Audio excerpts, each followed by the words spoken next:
CGPSC smart learning में आप सभी का बहुत बहुत स्वागत है। फ्रेंड्स, आज हम आपको आबकारी आरक्षक परीक्षा में पूछा जाने वाला भारत के संविधान से संबंधित महत्वपूर्ण प्रश्नों के बारे में बताएंगे। साथ ही अगर आप भी इस एग्जाम की तैयारी कर रहे हैं तो आज का वीडियो आपके लिए हेल्पफुल होने वाला है, जहां पर हम आपको उन्हीं क्वेश्चनों के बारे में बताएंगे जो बार बार एग्जाम में पूछा जा चुका है। एंड इस वीडियो में हम आपको भारत का सामान्य ज्ञान के साथ साथ भारत के संवैधानिक जो क्वेश्चन बनेंगे इनसे संबंधित उनके बारे में बताएंगे।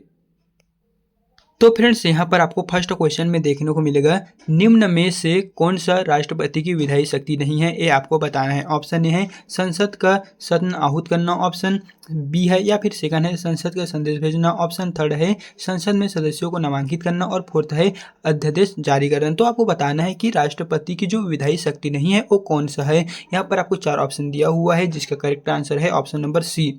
फर्स्ट है, सेकंड, थर्ड है, ये शक्ति नहीं है, लेकिन अध्यादेश जारी करना ये शक्ति है। तो अगर पूछा गया है शक्ति नहीं है तो आपको इन तीनों को सही मानना है, जो यहाँ पर ऑप्शन नंबर सी हो जाएगा। फिर अब हम बढ़ते हैं नेक्स्ट क्वेश्चन की ओर, जहाँ पर आपको सेकंड नंबर के क्वेश्चन में देखने को मिलेगा, सर्वोच्च न्यायालय के न्यायाधीशों, नियंत्रक, महालेखा परीक्षक और मुख्य निर्वाचन आयुक्त के मध्य किन विषयों में समानता है।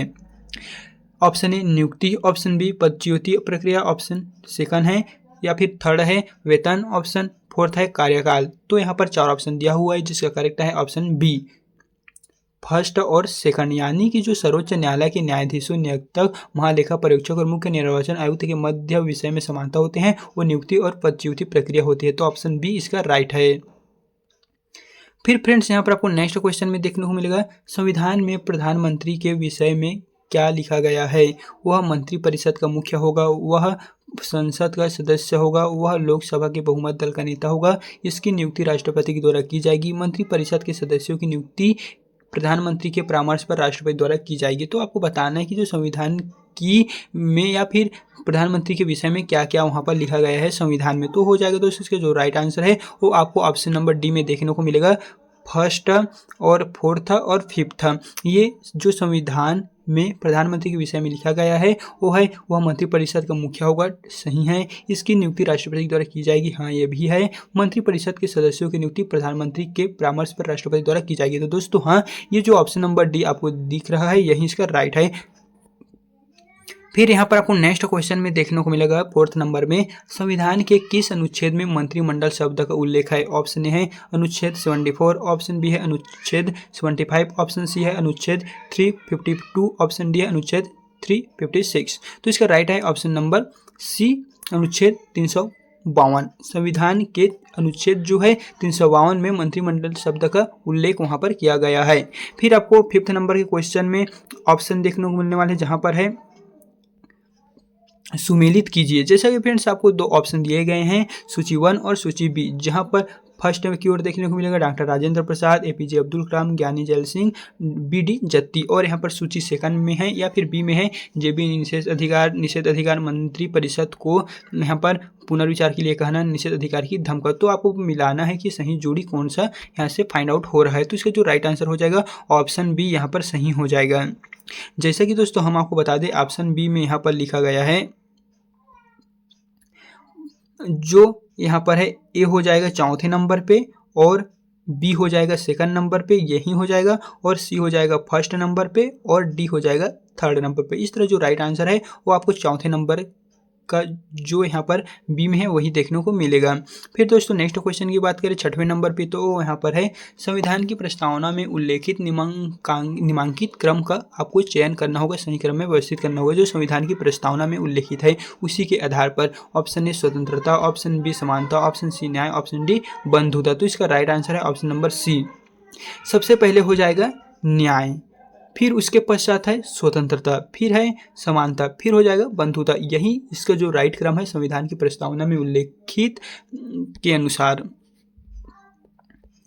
फिर आपको नेक्स्ट 7वें नंबर के क्वेश्चन में देखने को मिलेगा, कौटिल्य के अनुसार निशिष्टार्थ, परमितार्थ, शासनहार किससे संबंधित है? ऑप्शन ए प्रशासनिक व्यवस्था, ऑप्शन बी राजदूत व्यवस्था, ऑप्शन सी न्याय व्यवस्था, ऑप्शन डी राजस्व व्यवस्था। तो इसका सही आंसर है ऑप्शन नंबर बी राजदूत व्यवस्था। कौटिल्य के अनुसार निशिष्टार्थ, परमितार्थ, शासनहार जो संबंधित है वो राजदूत व्यवस्था से संबंधित है। एंड फ्रेंड्स, यदि हमने किसी क्वेश्चन के आंसर को आपको गलत बता दिए होंगे तो आप हमें सही आंसर कमेंट बॉक्स में बता दीजिएगा, ताकि हमारे द्वारा किसी भी स्टूडेंट को पढ़ते समय कोई भी प्रॉब्लम ना हो। एंड वही हम जो क्वेश्चन बता रहे हैं वो 100% सही हैं। फिर नेक्स्ट क्वेश्चन है, भारत में संपत्ति का अधिकार क्या है? मौलिक अधिकार है, संवैधानिक अधिकार है, कानूनी अधिकार है या मानव अधिकार है? तो आपको बताना है भारत में जो संपत्ति का अधिकार है वो क्या है। तो हो जाएगा संवैधानिक अधिकार। भारत में संपत्ति का अधिकार संवैधानिक अधिकार के अंतर्गत आते हैं। फिर आपको नेक्स्ट क्वेश्चन के अंतर्गत देखने को मिलेगा 9वें नंबर पे आपको देखने को मिलेगा। तो दोस्तों ये क्वेश्चन का आंसर हम आपको टेलीग्राम या व्हाट्सएप पे दे देंगे। फिर नेक्स्ट क्वेश्चन आते हैं, भारत में निम्न में से कौन राजकोषीय नीति निरूपित करता है? ऑप्शन ए वित्त मंत्रालय, ऑप्शन बी वित्त आयोग, option C Reserve Bank of India, option D योजना आयोग। तो आपको बताना है भारत में निम्न में से कौन राजकोषीय नीति जो है वो निरूपित करता है। तो ऑप्शन नंबर ए है वित्त मंत्रालय है राजकोषीय नीति का जो है वो निरूपित करता है। फिर नेक्स्ट क्वेश्चन में आपको देखने को मिलेगा, विश्व के कुल निर्यात में भारत का हिस्सा वर्ष 2013 में क्या था? विश्व में कुल निर्यात का जो 1% था वो 2013 के अकॉर्डिंग बताना है कितना था। 1.8%, 1.7%, 1.9% या 20%। तो इसका सही आंसर है ऑप्शन नंबर बी 1.7% ही 2013 के अकॉर्डिंग था। फिर नेक्स्ट क्वेश्चन है, वर्ष 2001 से लेकर 2012 तक की अवधि में भारत के सेवा क्षेत्र की वृद्धि दर का क्रम विश्व में क्या था? ऑप्शन बी द्वितीय ही था, जो 2001 से 2022 की अवधि के दौरान था। वर्ष 2012 से 13 में भारत की सकल घरेलू बचत कितनी थी? जीडीपी जो थी वो कितनी थी 2012 से 13 में? Option A 30.1%, option B 25.8%, option C 22.3%, option D 34.6%। तो इसका राइट आंसर है ऑप्शन नंबर ए 30.1% जो जीडीपी था और 2012-13 में भारत की सकल घरेलू बचत दर थी, या फिर उसे हम जीडीपी भी कह सकते हैं।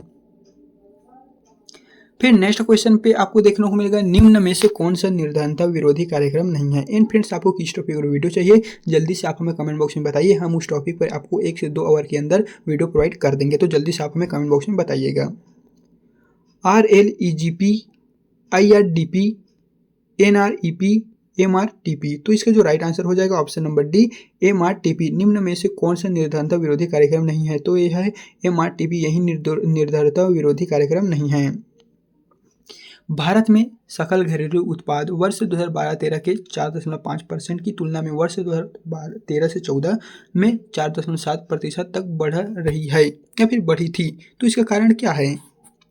सेवा क्षेत्र की उच्च वृद्धि दर, निर्माण क्षेत्र की उच्च वृद्धि दर, कृषि एवं संबंधित क्षेत्र की उच्च वृद्धि दर, इन सभी सही है, यानी कि जो 3 ऑप्शन दिया गया है सही है। तो ऑप्शन नंबर सी है कृषि एवं संबंधित क्षेत्र की उच्च वृद्धि दर। भारत में सकल घरेलू उत्पाद वर्ष 2012-13 के 4.5% की तुलना में वर्ष 2013 से 14 में 4.7% बढ़ी है, यही इसका राइट है।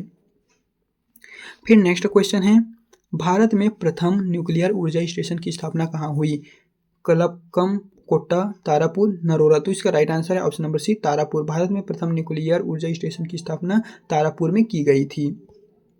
भारत में प्रति हेक्टेयर चावल का औसत उत्पादन वर्ष 2013-14 में था 2419 किलोग्राम, या फिर है 3059 किलोग्राम, 2602 किलोग्राम, 770 किलोग्राम। तो इसका राइट आंसर है ऑप्शन है 2419 किलोग्राम।